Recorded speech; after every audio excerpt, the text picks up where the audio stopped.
नमस्कार मित्रांनो, मी वंदना देशमुख. मी retired military school teacher, certified numerologist, reiki practitioner आणि क्रिस्टल थेरपिस्ट. स्वागत करते मी तुमचं माझ्या ह्या अनाहता हिलिंग स्टुडिओ चॅनलमध्ये. त्याचबरोबर स्वागत करते मी तुमचं माझ्या ह्या 7 चक्र बॅलन्सिंग सिरीजमध्ये. मित्रांनो, तुम्हाला गणपती उत्सवाच्या खूप खूप खूप शुभेच्छा. लास्ट एपिसोडमध्ये आपण शिकलो होतो आपल्या थ्रोट चक्राबद्दल. आता या एपिसोडमध्ये आपण शिकणार आहोत आपल्या थर्ड आय चक्र किंवा त्याला आज्ञा चक्र असे सुद्धा म्हणतात.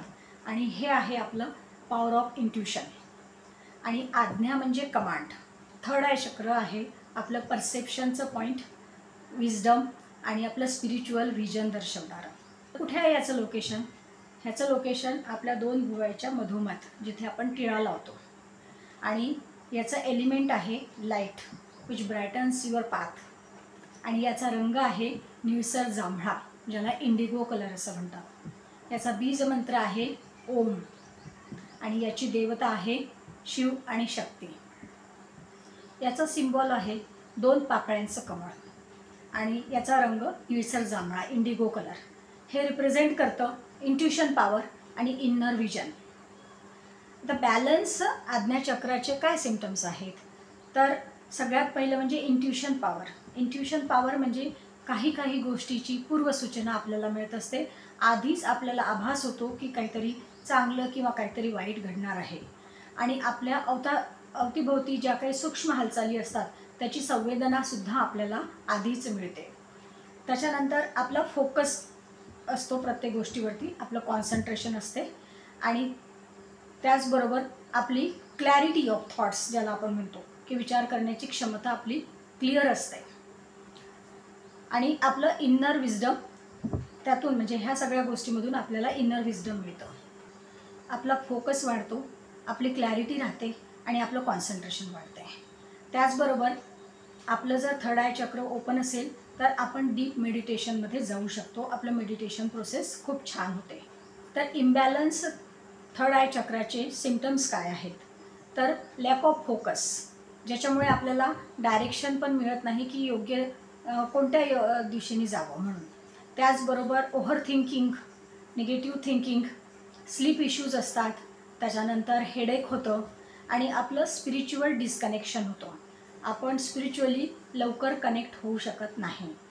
तर मग थर्ड आय चक्र इम्बॅलन्स झाल्यानंतर त्याला बॅलन्स करण्यासाठी काय करावं? तर त्यासाठी मेडिटेशन हा सगळ्यात छान उपाय आहे. ह्यासाठी ओमचा उच्चार करून आपण आपल्या थर्ड आय चक्रावरती लक्ष केंद्रित करून आणि तिथे निळा लाईट बघण्याचा प्रयत्न करावा आणि डीप मेडिटेशन करावं. त्यामुळे आपलं थर्ड आय चक्र बॅलन्स होतो. त्याचबरोबर आपण ओम नमः शिवायचा सुद्धा जप करून त्यावेळीसुद्धा आपल्याला थर्ड आय चक्रावरतीच लक्ष केंद्रित करावं लागते. आणि हा ओम नमः शिवायचा जप करून सुद्धा आपण आपलं थर्ड आय चक्र ॲक्टिवेट करू शकतो.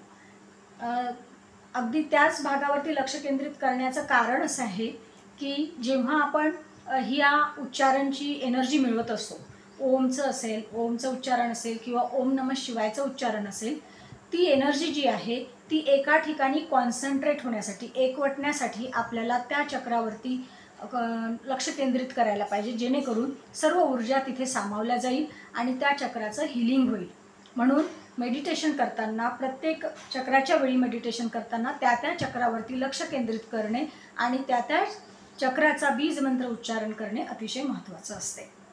आता नेक्स्ट प्रकार आहे त्राटक.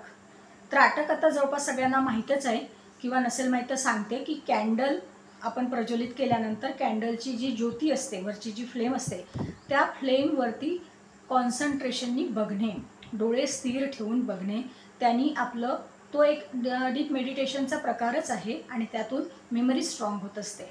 तर हा त्राटक प्रकार जो आहे हा स्टुडंट्सनी जास्त करावा, कारण त्यांचं माइंड शार्प होतं, कॉन्सन्ट्रेशन वाढतं, मेमरी शार्प होते आणि ह्या सर्वाचा उपयोग त्यांना अभ्यासासाठी किंवा त्यांच्या कन्सेप्ट क्लिअर होण्याच्यासाठी खूप उपयोगी हे पडतं.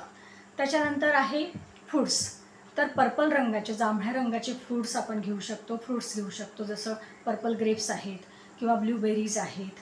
आणि त्याच्यानंतर मग पर्पल आजकाल कॅबेज पण यायला लागलेली आहे, ती पण आपण खाऊ शकतो.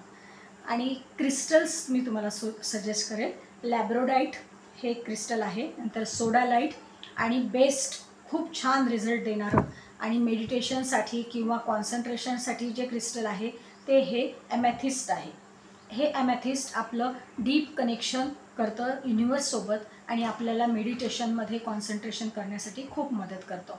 सो ॲमॅथिस्ट मी तुम्हाला सर्वांना सजेस्ट करेन. त्याच्यानंतर योगामध्ये आहे, पद्मासनामध्ये बसून मेडिटेशन करावं, गरुडासन करू शकता आणि पश्चिमोत्तानासन करू शकता. त्यामुळे सुद्धा तुमचं थर्ड आय चक्र ॲक्टिवेट होते, बॅलन्स होते. आता गणपती उत्सवामध्ये आपण आपलं थर्ड आय चक्र ॲक्टिवेट करण्यासाठी काय करू शकतो? तर आपल्याला माहीत आहे गणपतीचे जे छोटे छोटे डोळे आहेत, हे छोटे छोटे डोळे आपल्याला मायन्यूट ऑब्झर्वेशन करायला शिकवतात आणि या मायन्यूट ऑब्झर्वेशनमधून आपली क्युरियासिटी वाढते, आपला फोकस वाढतो आणि त्या सर्व गोष्टीतून आपली प्रगल्भता वाढते. तर आपण गणपतीची आराधना करून हे आपण हा जो गणपतीचा मायन्यूट ऑब्झर्वेशनचा जो गुण आहे, हा गुण अंगीकारू शकतो.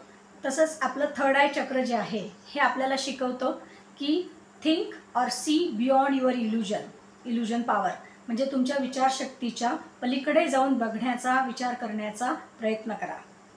तर मित्रांनो, आज आपण थोडक्यात माहिती पाहिली आहे आपल्या थर्ड आय चक्राबद्दल, जे आहे आपलं पॉवर ऑफ इंट्युशनचं केंद्र, आपल्याला दिशा दाखवणारं केंद्र. नेक्स्ट एपिसोडमध्ये आपण बघणार आहोत क्राऊन चक्र, त्याला सहस्त्रार चक्र असं सुद्धा म्हणतात, जे आपल्याला कनेक्ट करतं युनिवर्ससोबत, ब्रह्मांडासोबत. तर मित्रांनो, आजचा व्हिडिओ तुम्हाला कसा वाटला? आवडला असेल तर लाईक करा, शेअर करा, कॉमेंट करा, माझ्या चॅनलला सबस्क्राईब करा आणि असेच नवनवीन व्हिडिओ, नवीन नवीन माहिती मिळवण्यासाठी माझ्याशी कनेक्टेड रहा. थँक्यू.